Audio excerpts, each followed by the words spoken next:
정말 순종하여 이 진리 전파하라. 산을 넘고 물 건너 힘을 다해 복음의 빛비춰라. 빛의 사자들이여 복음의 빛비춰라. 죄로 어두운 밤 밝게 비춰라. 빛의 사자들이여 동서남북 어디나 땅끝까지 주님만 의지하고 눈 어두워 못 보는 백성에게 복음의 빛 비춰라. 빛의 사자들이여 복음의 빛 비춰라. 죄로 어두운 밤 밝게 비춰라. 빛의 사자들이여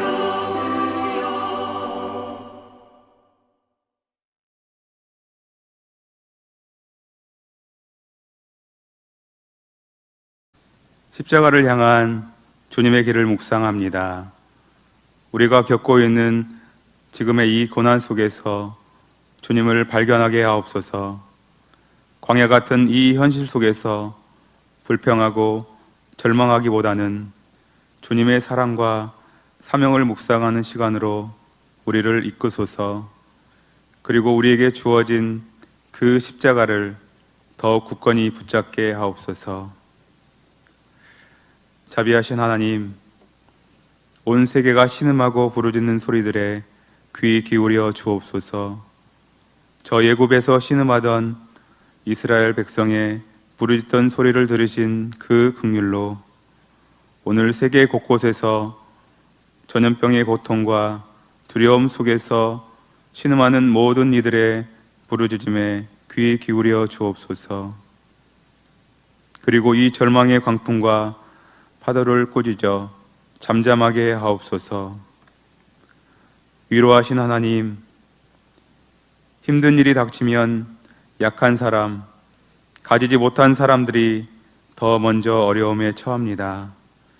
그들의 고통이 우리가 짊어지고 가야 할 십자가임을 알게 하셔서 재난 앞에 힘겨운 날들을 견뎌야 할 사람들을 돌보는 일에 소홀함이 없게 하시고 서로를 살피고 배려하는 넉넉한 그리스도의 마음을 주옵소서. 주님의 따뜻한 손과 위로의 말을 건넬 수 있는 신앙인으로 변화받게 하옵소서. 특별히 모임이 멈춰버린 작은 공동체들, 월세를 걱정해야 할 개척교회들, 도움의 손길이 원활히 전달되지 않는 그늘진 곳에 마음으로 함께하며 작은 것이라도 정성으로 나누고 협력할 수 있는 넉넉한 마음을 주옵소서. 절기상 주님의 고난을 묵상하는 사순절을 보내고 있습니다. 오늘의 절망적이며 고통의 시간을 통하여 우리도 주님처럼 번뇌하며 고통을 느끼는 시간이 되게 하옵소서. 탐욕으로 가득 차 암만을 향하여 달려나가던 우리의 걸음을 멈추는 계기가 되게 하시고 자신만을 생각했던 이기심에서 내 주변의 사람을 돌아보는 제자의 삶으로 전향하게 하소서. 이제 각자의 처소에서 예배의 자리를 지키는 믿음을 모시고 지난날에 함께 모여드렸던 예배의 감격과 즐거움이 어서 속히 회복되게 하시고 주님 다시 오실 그날 모든 성도들과 함께 기쁨으로 예배하는 그날까지 우리의 예배를 빼앗기지 않고 어떤 것과도 바꾸지 않고 예배의 눈물과 감격을 간직하게 하옵소서. 오늘도 예배의 주인 되시며 우리의 산 소망이 되시는 예수님의 이름으로 기도드립니다. 아멘. 오늘 성경 본문 말씀은 신약성경 누가복음 10장 36절에서 37절까지 말씀입니다. 내 생각에는 이 세 사람 중에 누가 강도 만난 자의 이웃이 되겠느냐? 이르되 자비를 베푼 자니이다. 예수께서 이르시되 가서 너도 이와 같이 하라 하시니라. 아멘. 기자들이 빌 게이츠에게 당신의 성공 비결이 무엇인지를 물었을 때 그가 대답했던 유명한 말이 있습니다. 나는 힘이 센 강자도 아니고 그렇다고 두뇌가 뛰어난 천재도 아닙니다. 날마다 새롭게 변화했을 뿐입니다. 체인지의 G를 C로 바꾸어 보십시오. 찬스가 되지 않습니까? 변화 속에 반드시 기회가 숨어 있습니다. 오늘 이 빌 게이츠의 말을 우리가 함께 기억하고 또한 적용하는 삶들이 되어졌으면 좋겠습니다. 지금 일어나고 있는 코로나 감염 사태는 단순히 어떤 한 지역의 문제가 아니라 전 세계를 흔드는 대지진처럼 여겨지고 있습니다. 모든 나라들이 국경을 걸어 잠그고 또한 세계 경제가 침체되어 가고 있습니다. 많은 사람들이 이번 감염 사태가 우리 사회를 여러 방면에서 변화시키는 계기가 될 것이다라고 이야기하고 있습니다. 한국 교회도 예외는 아닌 듯합니다. 긍정적인 측면에서는 우리의 전통적인 신앙의 변화가 일어날 것이다라고 하는 예측도 있습니다. 예를 들면 모이는 교회에 대한 개념이 한국 교회가 강했었는데 이제는 흩어지는 교회가 강조될 것이다라고도 이야기를 합니다. 또한 예배의 경우 지금처럼 온라인 예배와 같은 다양한 접근들이 조금씩 보편화되어질 수 있다라고도 이야기를 합니다. 반면에 그 반대로 코로나 사태 이후에 한국 교회가 이번 예상이 심각할 수 있다라고 하는 예상들도 많이 있습니다.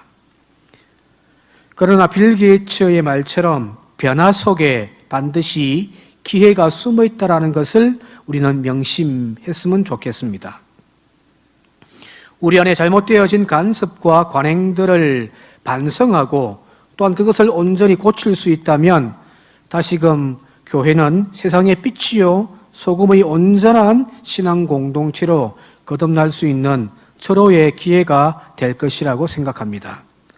마치 태풍이 불어 바닷물을 온통 뒤집어 놓지만 그것을 통하여 바다 생태계가 다시 정화되어지는 효과를 얻는 것과 같은 현상이 아닐까 생각합니다. 우리 안에 다시 회복하고 변화되어야 할 많은 것들이 분명히 있습니다. 그 중에 하나가 바로 교회의 사회성에 대한 문제입니다. 사회성이란 남과 사귀거나 집단 생활하는 것을 잘해 나가는 경향이나 능력을 의미합니다. 요즘 시청 직원들이 자주 하는 말들이 있다고 합니다. 교회 것들 때문에 미치겠다라는 말입니다. 대다수의 교회가 주일에도 여전히 모여 예배를 드리고 있기 때문입니다. 우리처럼 단지 주일 예배를 잠정 중단하고 온라인 예배로 대처한 교회들이 사실 소수에 불과합니다.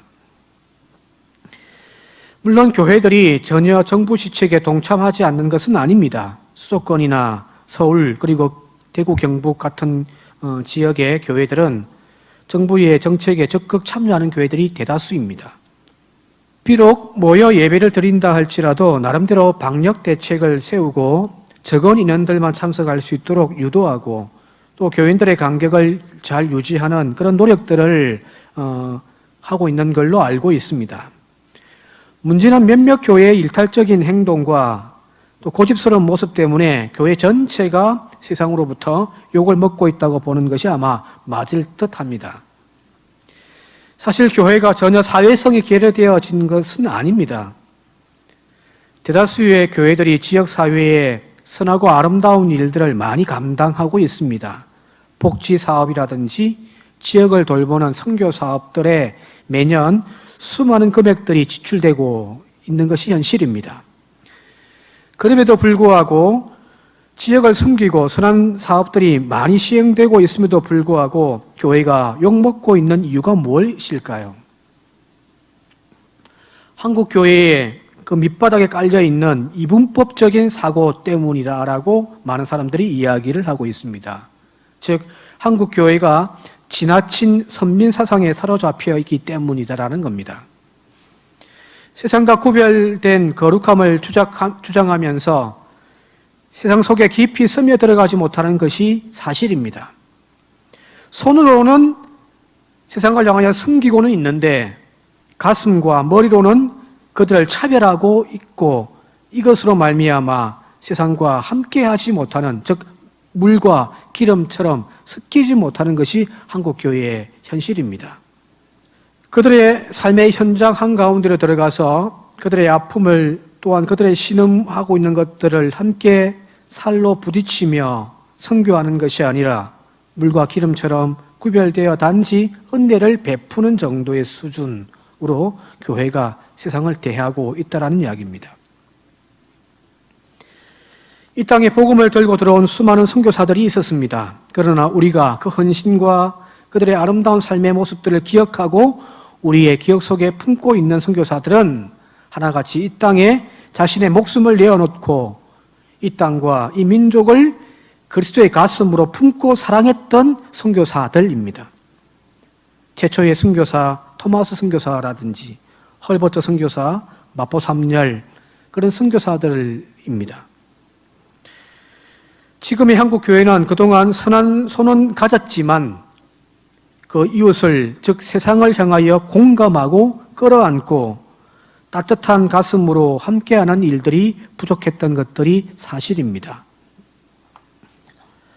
한국 교회가 세상을 향하여 취하는 자세를 보게 되어지면은 마치 교회는 세상 속에 들어와는 있지만 그러나 아랫동네와 동떨어진 윗동네에 살고 있는 그런 형국을 띠고 있습니다.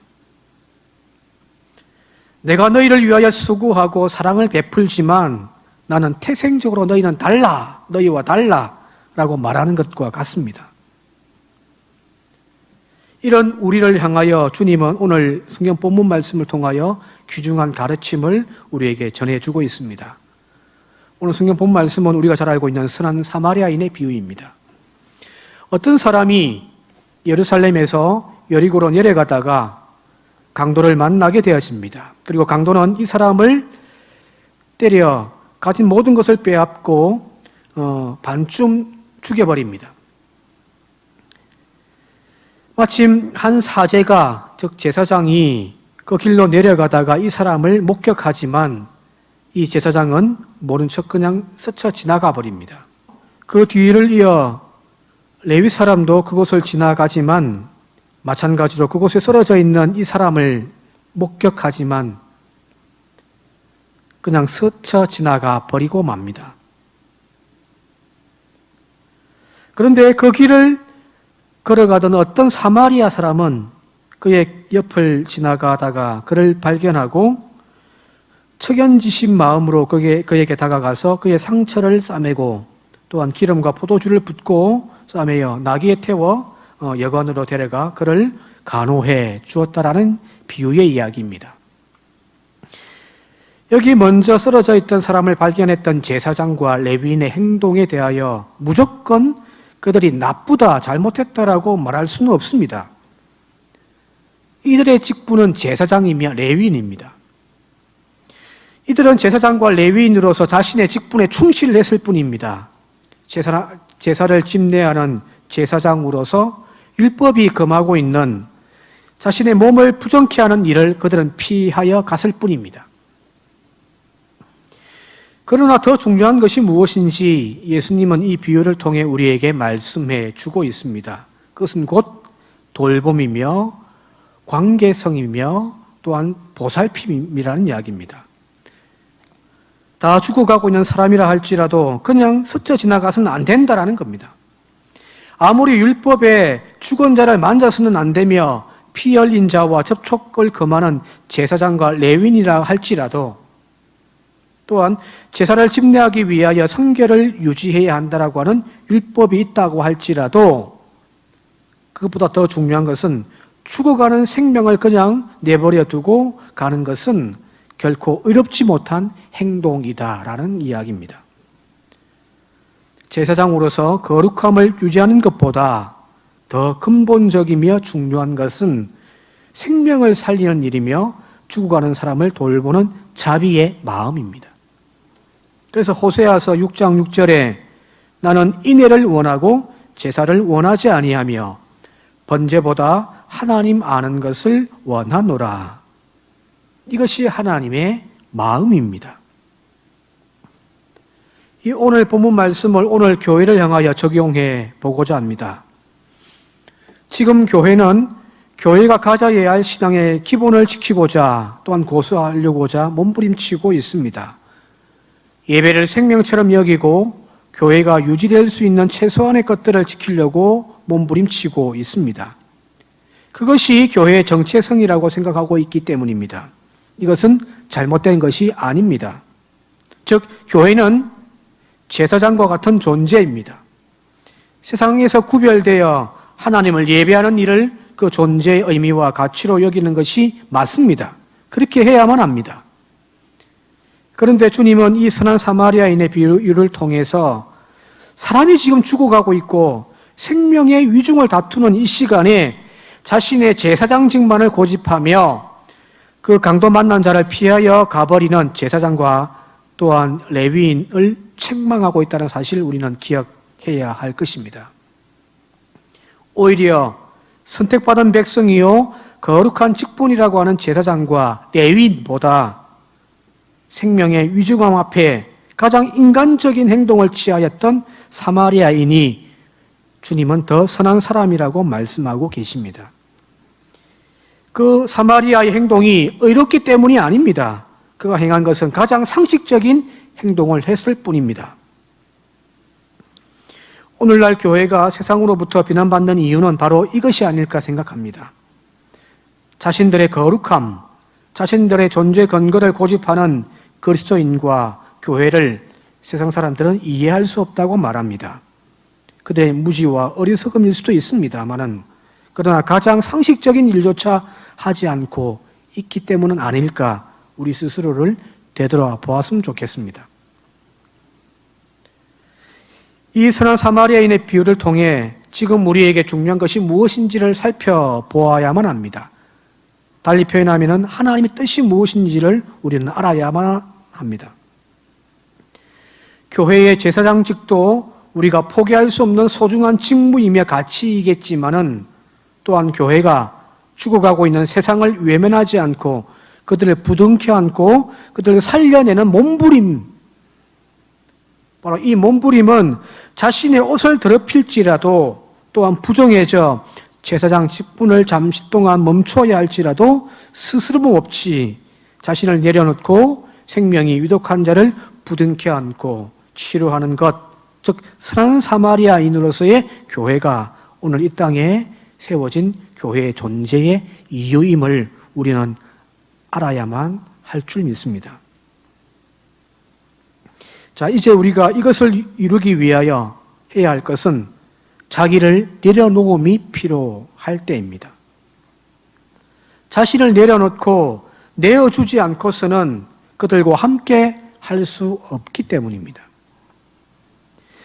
예수 그리스도께서 인간의 몸을 입고 이 땅에 오신 것도 그리고 수많은 집단과 또한 계층들이 있지만 특별히 갈릴리의 가난한 사람들과 소외된 사람들, 그 중에서도 죄인과 세리의 친구가 되어 주셨던 것들을 우리는 기억할 필요가 있습니다.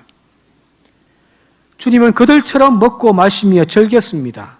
그러나 그 주님은 그들과 동화되지는 않았습니다.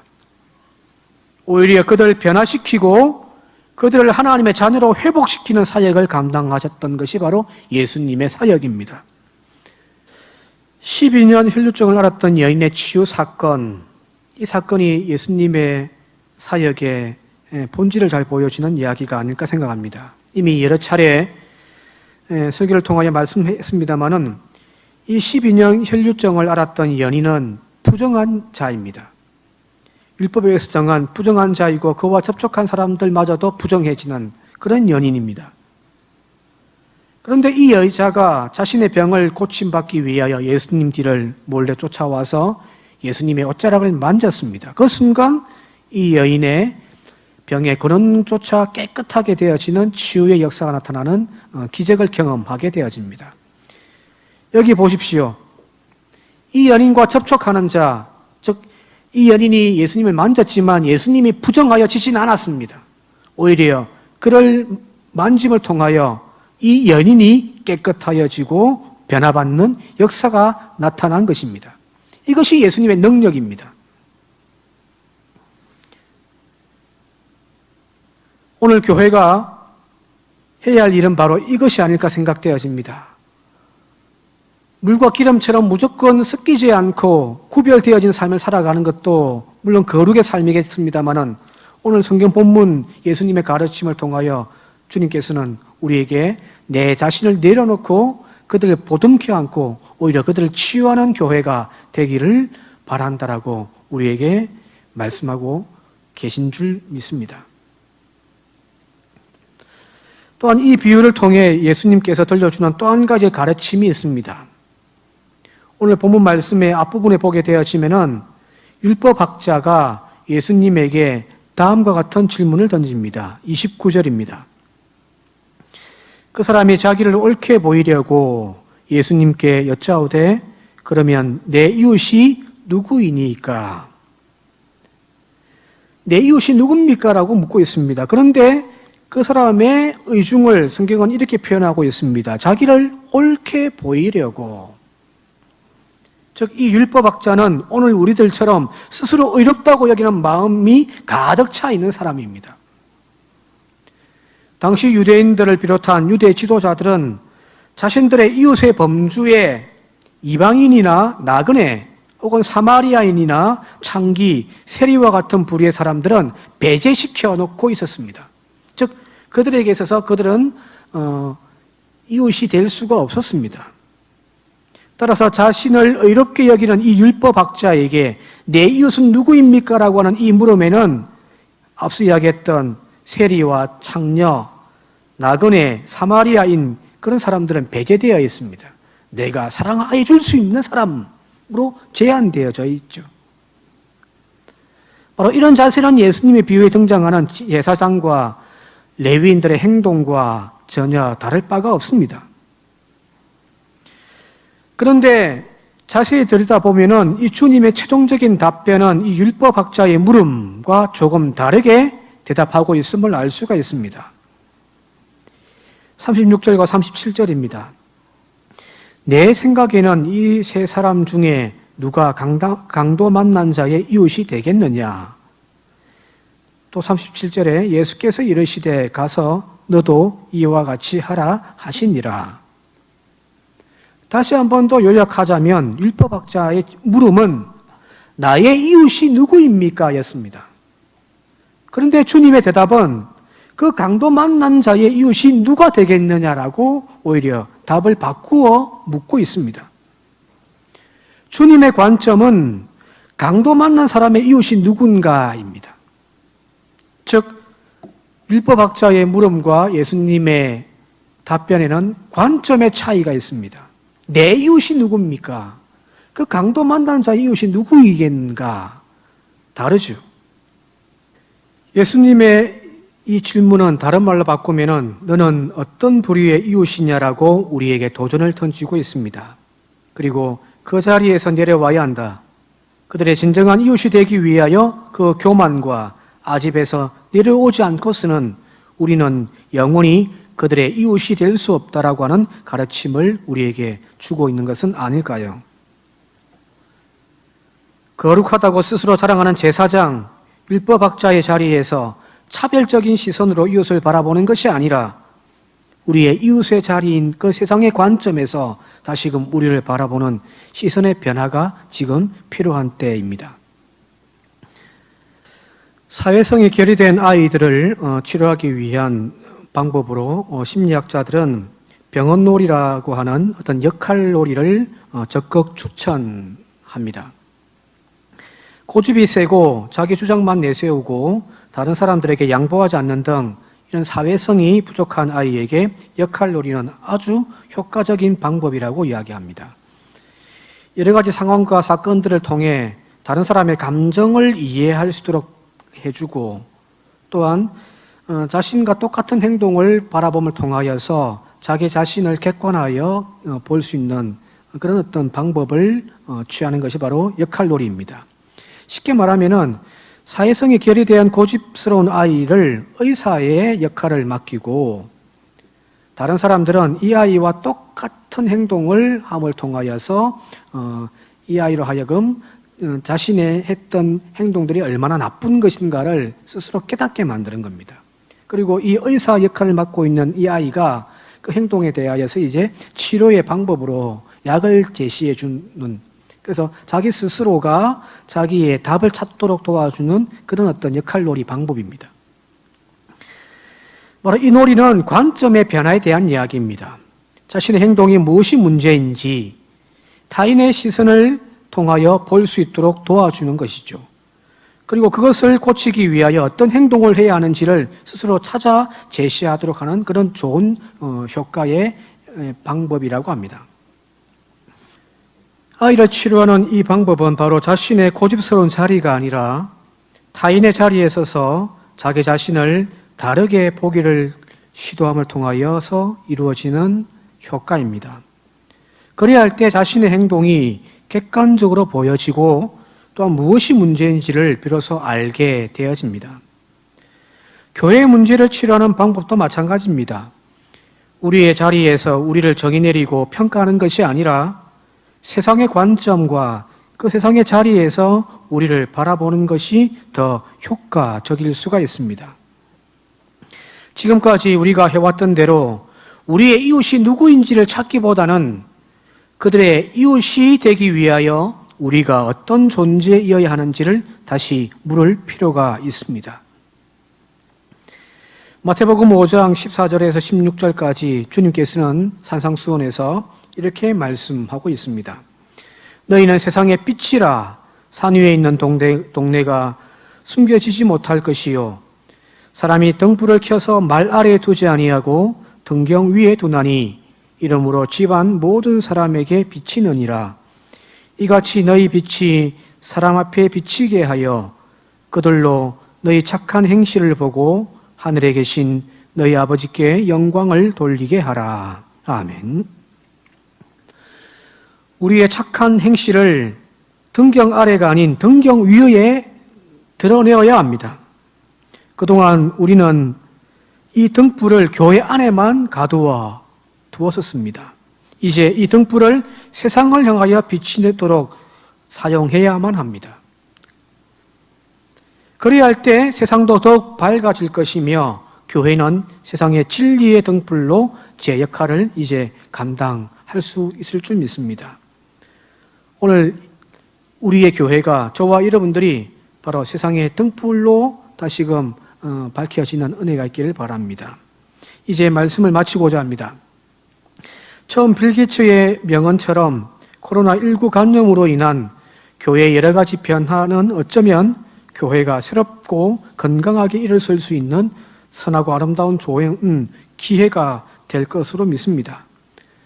그것은 지금까지 우리가 서 있는 자리에서 내려와서 주님을 따라 세상의 자리로 내려갈 때, 그리고 그의 앞에서 우리의 고집으로 우리를 정의하고 바라보던 시선을 잠시 멈추고 세상의 관점에서 우리를 바라볼 수 있을 때 우리는 자정의 능력을 가질 수 있게 되어질 것이고 바로 그 능력을 통하여 우리는 변화되기 시작할 것입니다. 안에서 볼 때 보지 못했던 것들이 밖에서 볼 때 보여지기 때문입니다. 보여졌다면 이제 고칠 수 있죠. 그러면 이제 교회는 새로워질 수 있습니다. 잠시 멈추어선 이때가 바로 기회입니다. 우리 스스로를 성찰하고 다시 올바른 자리매김을 통해 하나님이 기뻐하며 세상의 희망이 되는 교회와 성도가 될 수 있기를 이 시간 주님의 이름으로 축원드립니다. 아멘.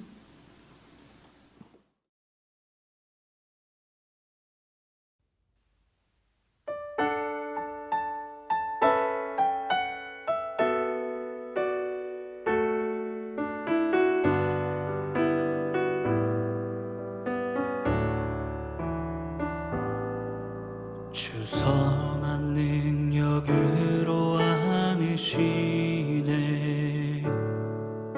그 크신 받으시네. 절망 속에도 흔들리지 않고 사랑하는 주 얼굴 구하리.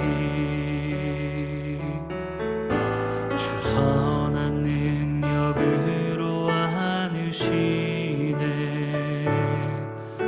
그 크신 팔로 날 붙드시네.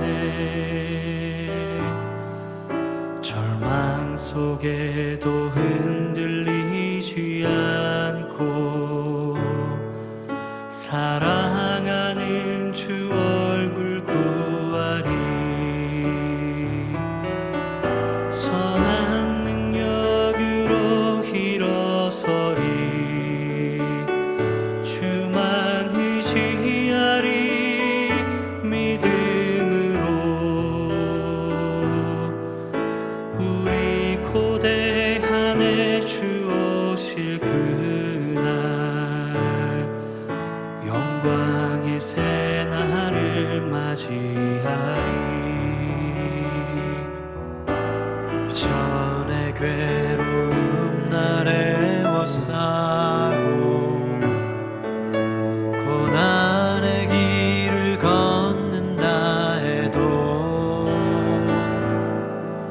주님께 모두 맡긴 우리 영혼 끝내 승리의 날을 맞으리. 선한 능력으로 일어서리. 주만 의지하리. 믿음으로 우리 고대한에 주 오실 그날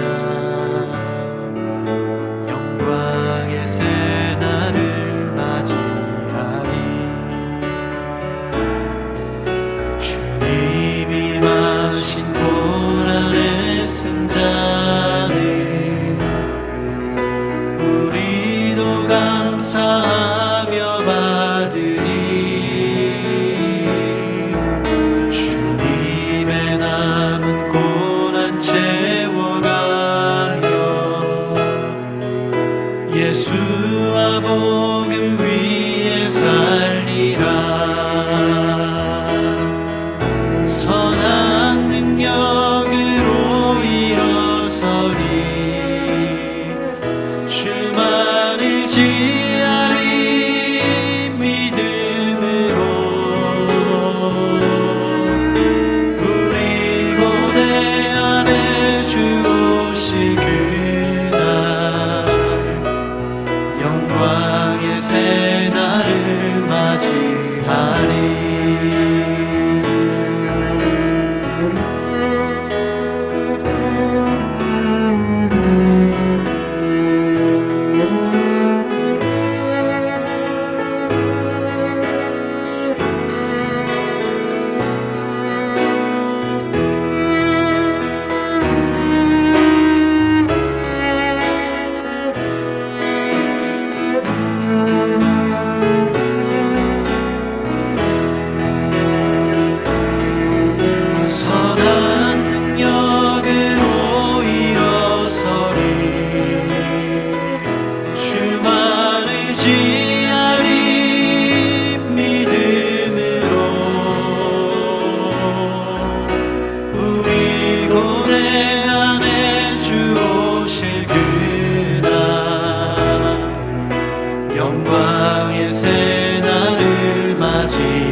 오실 그날 영광의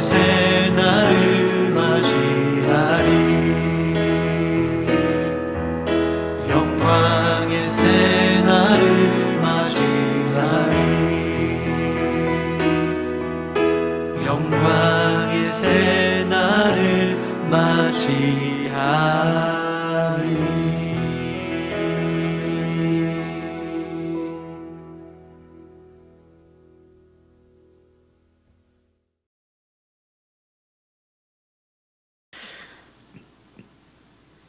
이제는 우리 주 예수 그리스도의 은혜와 하나님 아버지의 지극하신 사랑하심과 성령님의 교통하심과 돌보심의 은혜가 주님의 말씀을 따라 살고자 결단하며 예배하는 모든 믿음의 권속들과 신음하는 이 세상 위에 지금부터 영원토록 함께 계시옵기를 간절히 축원하옵나이다. 아멘.